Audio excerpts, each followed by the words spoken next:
pessoal, vamos dar mais um passo nesse conteúdo da genética e hoje falando sobre linkage, ou também conhecida como a Lei de Morgan. Quem é Morgan? Morgan foi um cientista que também realizava cruzamentos e aprofundava os conhecimentos da genética. Morgan entendia que os alelos se separavam independentemente se eles estivessem em cromossomos diferentes, como propusera Mendel na sua segunda lei. No entanto, ele percebeu que algumas características presentes, por exemplo, nas moscas de frutas do qual ele fazia os cruzamentos, elas não geravam gametas com o mesmo percentual previsto na segunda lei de Mendel.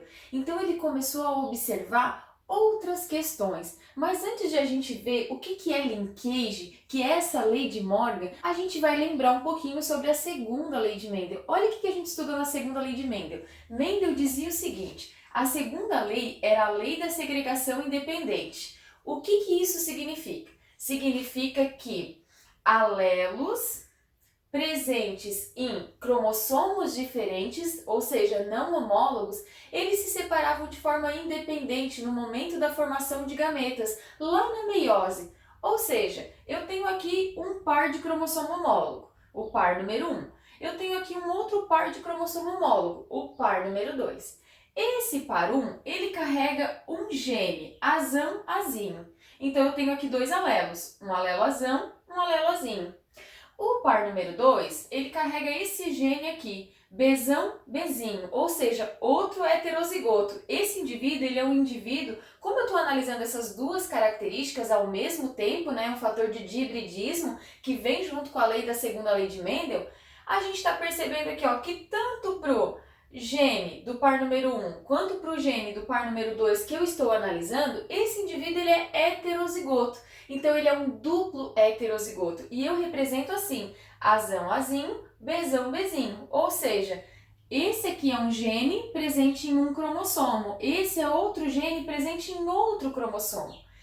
O que a segunda lei de Mendel diz? Que esses alelos aqui, eles vão se separar independentemente. O azão não depende de onde o Bzão vai. O azinho não depende de onde o Bzinho vai, porque eles estão em cromossomos diferentes. Então, nessa perspectiva de Mendel, quais são os possíveis gametas que podem vir dessas duas características que eu estou analisando? Pode ser que o indivíduo que está formando o gameta, esse indivíduo aqui que é duplo zigoto, vamos supor que ele está formando o gameta, ele é um macho e ele está formando espermatozoide. Vai ter espermatozoides dele que vai carregar o azão Bzão. Vai ter espermatozoides que vai carregar o azão e o Bzinho. Tem outros espermatozoides que vão carregar o azinho Bzão e o azinho Bzinho. Ou seja, para essas duas características, ou seja, esses dois genes que eu estou analisando, esse indivíduo tem a possibilidade de criar 4 tipos de gametas diferentes. Só que aí que tá, a proporção ela é igual para cada um desses tipos de gametas formados. Então, a probabilidade é que esse indivíduo, quando ele for produzir os seus espermatozoides, que 25% dos espermatozoides sejam azão Bzão, outros 25% sejam azinho Bzão, outros sejam azão Bzinho e outros sejam azinho Bzinho. Então, são proporções iguais. Ah, professor, e se eu estiver analisando 3 características? Um caso de trihibridismo. Então, vai aumentar a variedade de gametas que eu tenho aqui, porque eu vou estar analisando 3 cromossomos diferentes. E em cada cromossomo vai ter um gene. E cada gene vai possuir 2 alelos que vão se separar de forma independente pela segunda lei de Mendel. Então, Morgan ele propôs um outro olhar sobre a genética, um olhar chamado linkage, que significa ligados, ou seja, analisar genes que estão ligados ao mesmo cromossomo. Então, quando a gente for observar a lei de Morgan ou linkage, a gente não vai estar olhando cromossomos diferentes, nós vamos estar olhando cromossomos que são homólogos. Então, olha só, eu tenho um par de cromossomo homólogo aqui. O que eu estou percebendo? Que nesse par de cromossomo homólogo, existem 2 genes do qual eu estou analisando. Um gene heterozigoto azão-azinho, que determina uma característica, e um gene também heterozigoto, que eu estou analisando aqui e identificando como Bzão-Bzinho. Olha só, eles estão presentes no mesmo cromossomo, então eles estão ligados. O que acontece? Nós sabemos que antes de começar a meiose, a célula ela passa por um processo de preparação, que nós chamamos de intérfase. Lá na intérfase, mais especificamente na fase S, o material genético desse indivíduo ele vai sofrer um processo de duplicação. E esse cromossomo, que antes ele tinha uma cromátide, ele vai passar a ter duas cromátides. Só que essa cromátide é idêntica à outra, por isso que elas são cromátides irmãs. Então, se aqui eu tenho um azão, obviamente aqui eu vou ter um azão. Se aqui eu tenho um Bzão, aqui eu também vou ter um Bzão, porque elas são idênticas. Aqui eu vou ter um Azinho e aqui eu vou ter um Bzinho. O que eu tenho aqui? Eu tenho ainda um par de cromossomos, só que esses cromossomos eles estão duplicados. Cada cromossomo ali possui duas cromátides, né? Na anáfase 1 da meiose, esses cromossomos homólogos eles vão se separar. Na anáfase 2 da meiose 2, as cromátides irmãs vão se separar, né? Então vamos observar o seguinte: que tipo de gametas que podem surgir desse par de cromossomos que eu estou analisando? Ah, professora, esse cromossomo vai para um gameta, esse cromossomo ele vai para outro gameta. Então ele pode formar gametas Azão, Bzão, porque esse vai para um gameta. E ele pode formar gametas que são Azinho, Bzinho. Beleza, então essa é a possibilidade. E é assim que eu represento, porque eu não estou representando o gene, eu estou representando os alelos que estão presentes em cada cromossomo. Então tem gametas que vão carregar Azão, Bzão, tem gametas que vão carregar Azinho, Bzinho. Por quê? Porque esse cromossomo aqui, ele vai para uma célula, enquanto que esse cromossomo aqui, ele vai para outra célula.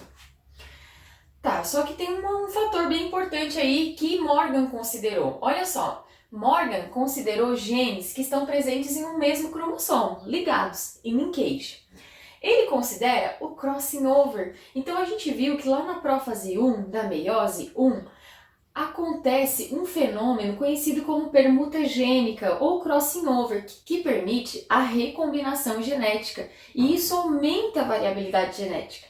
Tá, e se esses cromossomos homólogos trocaram pedaços no processo de crossing over? O que acontece então no processo de crossing over? As cromátides, elas se quebram, então vamos quebrar essa cromátide aqui e vamos quebrar essa cromátide aqui. E após esse rompimento, elas vão trocar. Esse pedacinho vai fazer parte desse cromossomo e esse pedacinho vai fazer parte desse cromossomo. O que isso significa? Que aqui nesse pedacinho vai passar a ser Bzinho e que esse pedaço aqui vai passar a ser Bzão, porque elas trocaram. E agora, gente? Quais são as possibilidades de gametas que podem surgir após um processo de crossing over? Olha só, esse lado aqui, Azão, Bzão, então eu posso ter gameta Azão, Bzão. Essa cromátide aqui, Azão, agora Bzinho, né?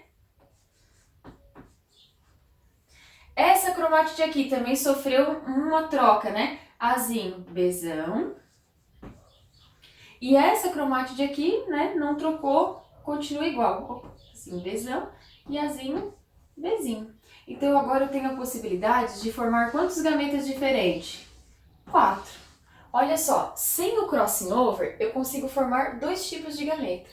Com o crossing over, eu consigo formar 4 tipos de gameta. Ai, professora, igual a segunda lei de Mendel. Não. Por quê? Porque aqui eu tenho o seguinte: esses gametas presentes no cromossomo, sem que ele faça crossing over, eu chamo eles de parentais. Então, o Azão, Bzão, que eram realmente os alelos que estavam presentes naquele cromossomo ali, eles são os parentais. E a frequência de surgimento desses gametas vai ser sempre maior do que 50%. Diferente, por exemplo, dos que surgiram após o processo de crossing over. Esses que surgiram após o processo de crossing over são chamados de recombinantes. E os recombinantes, eles sempre vão surgir numa frequência menor do que 50%. A gente já vai resolver problemas para entender um pouco melhor isso. Professora, os cromossomos sempre fazem crossing over? Não, nem sempre e nem todos fazem crossing over. Então, é importante a gente entender que sem crossing over, ele teria a formação de 2 tipos de gameta, e se o crossing over ocorresse entre esses 2 pedacinhos das cromátides dos cromossomos homólogos, eu teria a possibilidade de 4 tipos de gametas diferentes, 2 recombinantes e 2 parentais, que eram iguais aos originais. Os parentais sempre vão aparecer numa proporção maior, enquanto que os recombinantes vão aparecer numa proporção menor. Vocês têm que entender que o crossing over aumenta a variabilidade genética e isso é extremamente importante para a diversidade das espécies.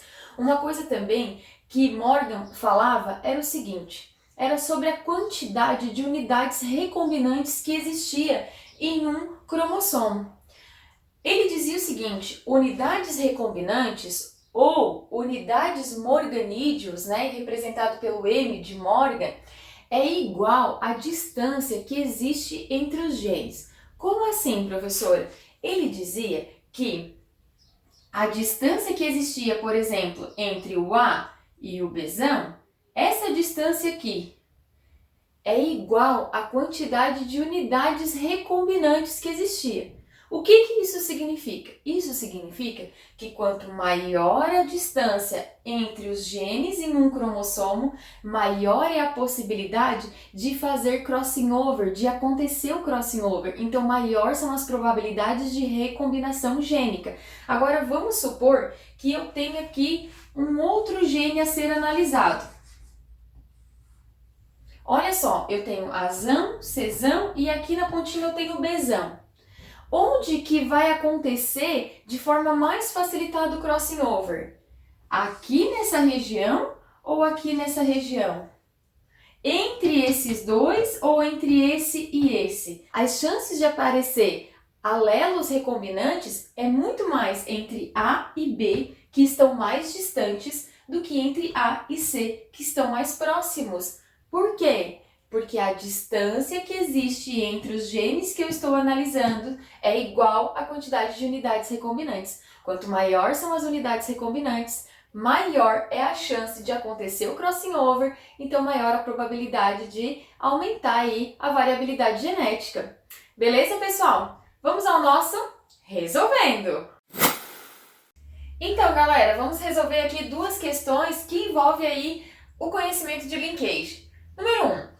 Um indivíduo com genótipo ABzão, ABzinho. Olha como foi feita a representação.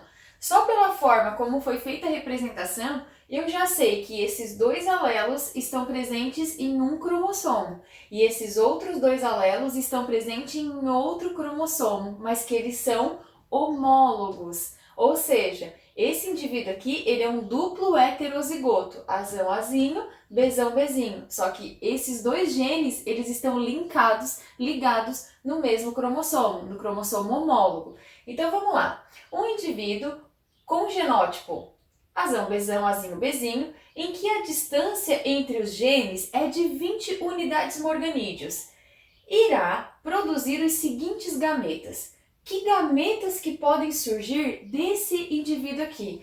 Olha só, ele está dando para vocês já que no cromossomo tem Azão, Bzão. E que no homólogo dele eu tenho Azinho, Bzinho. E ele está dizendo que a distância que existe entre um gene e outro é de 20 unidades morganídeos. Lembrando que a unidade de morganídeos é igual à distância que existe entre eles. Ou seja, essa quantidade aqui representa para mim, inclusive, o percentual de gametas recombinantes que vão surgir desse cromossomo homólogo aqui. Então, olha só. Quais são os meus gametas parentais? São aqueles que vão carregar os genes que já estão no cromossomo sem que ele sofra crossing over. Então, eu vou ter azão, bezão de gameta, que é esse aqui que vai para uma célula, e eu vou ter azinho, bezinho, que vai para outra célula. Mas eu tenho aí a chance de ter recombinação gênica. Como que eu sei disso? Porque olha só, existe bastante distância entre um gene e outro. Esse 20 unidades morganídeos significa que 20% dos gametas que surgirão desse par de cromossomo homólogo, eles serão recombinantes. Como assim? Provavelmente vai sofrer um crossing over e vai ocorrer troca de pedaços de cromátides entre os cromossomos homólogos. E aí eu vou ter o surgimento de gametas que são azão, bezinho e azinho, bezão. Esses aqui são os parentais e eles vão surgir numa frequência maior do que 50%. Esses aqui são os recombinantes e vão surgir sempre numa frequência menor do que 50%. Qual é a frequência que esses dois vão surgir? 20%, porque são 20 unidades morganídeos. Então eu vou ter aqui 10% dos meus gametas azão, bezinho. Então aqui vai surgir 10%. Azinho, bezinho, 10%. Por quê? Porque esses dois aqui são os meus recombinantes. E eu tenho quanto de recombinante? 20 unidades morganídeos. Então eu tenho 20% de gametas recombinantes. Esses são os meus dois gametas recombinantes, então eu tenho 10% de cada. Tá aí o resto, professor. Os outros 80% vão ficar, então, para os gametas que são parentais. Ou seja, 40% de azão, bezão e 40% de azinho, bezinho. Ou seja, os gametas parentais juntos, eles representam uma frequência maior do que 50%. Os gametas recombinantes juntos representam sempre uma frequência menor do que 50%. Beleza? Como que eu sei, professora, que esse cromossomo aqui vai sofrer crossing over? Porque o problema está dando para ti que existe distância entre eles, que existe unidades morganídeas, que são unidades recombinantes. Ou seja, há uma possibilidade sim de eles fazerem crossing over e gerar aí uma variabilidade de gametas diferenciada. Beleza? Vamos para o nosso segundo exercício. Olha só, uma forma diferente de interpretar. Um cruzamento entre dois indivíduos. Um é duplo heterozigoto, azão, azinho, bezão, bezinho, e o outro é totalmente homozigoto recessivo, né? Um duplo homozigoto recessivo. Então, esses dois indivíduos aqui, eles se cruzaram e nesse cruzamento eles geraram descendentes, cujo 45% era azão, azinho, bezão, bezinho, 45% era azinho, azinho, bezão, bezão, 5% era azão, azinho, bezinho, bezinho e 5% era azinho, azinho, bezão, bezinho. O que isso quer me dizer? Olha só, esse aqui é o meu genótipo que carrega os alelos parentais, né? Esses alelos que vão formar esses gametas parentais. Então, se o indivíduo que manteve o mesmo genótipo teve 45% de frequência, esse aqui também manteve o genótipo do parental, ó. Ele também teve uma frequência de 45%. Percebam, olha só, esses dois aqui, eles têm o mesmo genótipo da geração parental. E somando os dois, eu tenho 90% de frequência de genótipos parentais. Opa, se eu tenho 90% de genótipos parentais e apenas 10% de recombinante, eu tenho um caso aqui de linkage.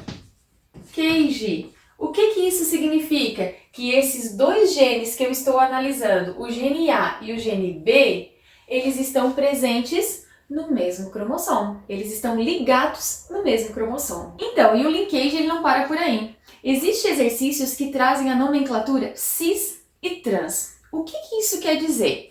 Vamos dar uma olhadinha aqui no quadro. Então, galera, para fechar esse nosso assunto sobre linkage, a gente vai falar um pouquinho sobre a disposição dos alelos no cromossomo. E a gente tem dois tipos de disposição, a disposição cis e a disposição trans. O que é a disposição cis? A disposição cis é quando aquele indivíduo ele possui os alelos dominantes no mesmo cromossomo e os alelos recessivos no outro cromossomo que é homólogo a ele. Então, olha só, eu tenho aqui um indivíduo que é duplo heterozigoto. Azão, azinho para esse gene, Bzão, Bzinho para outro gene. Só que o gene A e o gene B estão presentes no mesmo cromossomo. Esses cromossomos aqui, eles são homólogos. Mas olhem bem, o Azão e o Bzão estão no mesmo cromossomo. O Azinho e o Bzinho, eles estão no mesmo cromossomo. Isso é uma disposição cis. Ah, professor, o que isso significa? Isso significa que os gametas parentais que surgirão desse indivíduo aqui serão quais? Esse lado aqui vai para uma célula, esse aqui vai para outra célula que é outro gameta. Então ele vai dar origem a gametas Azão, Bzão e a gametas Azinho, Bzinho. Esses são os gametas parentais de um indivíduo que tem os alelos na disposição cis. O que seria a disposição trans? Seria quando os alelos dominantes, eles estão em cromossomos diferentes. Mas olha só, lembrando, aqui é um par de cromossomo homólogo.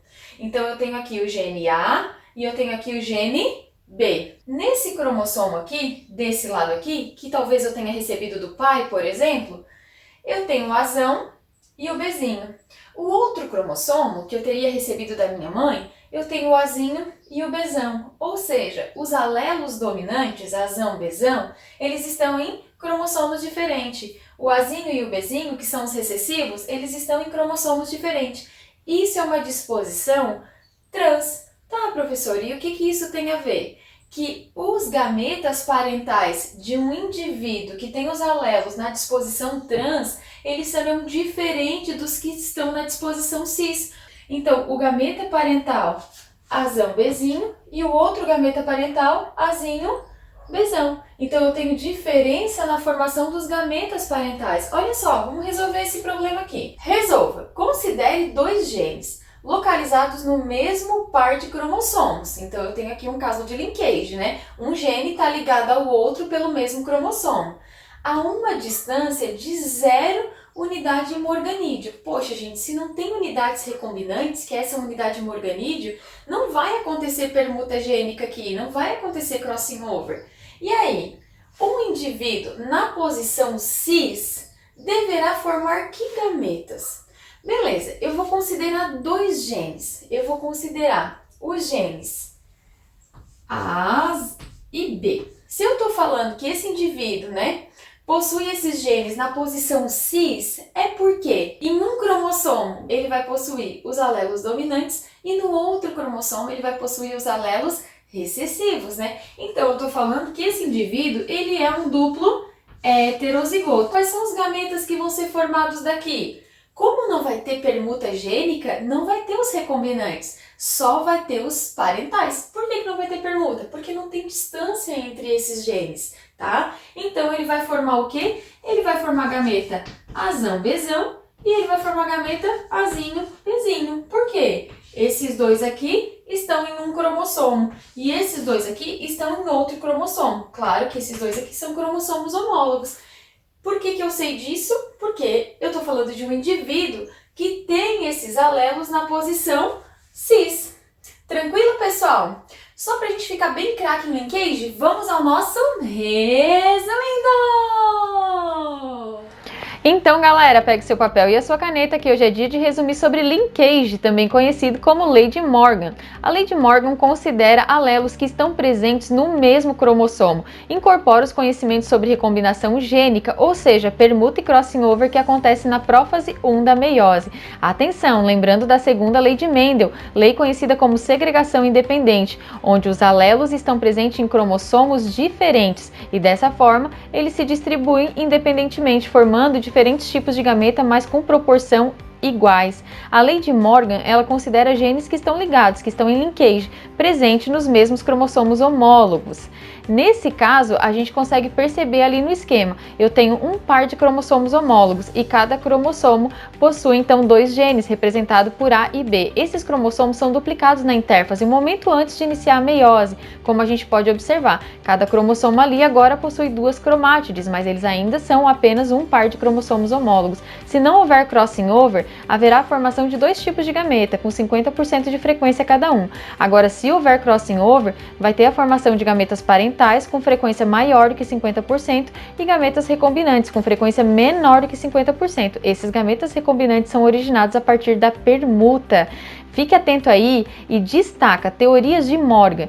Quanto mais distantes os genes, maior é a probabilidade de crossing over com mudança de alelos, aumentando assim a variabilidade.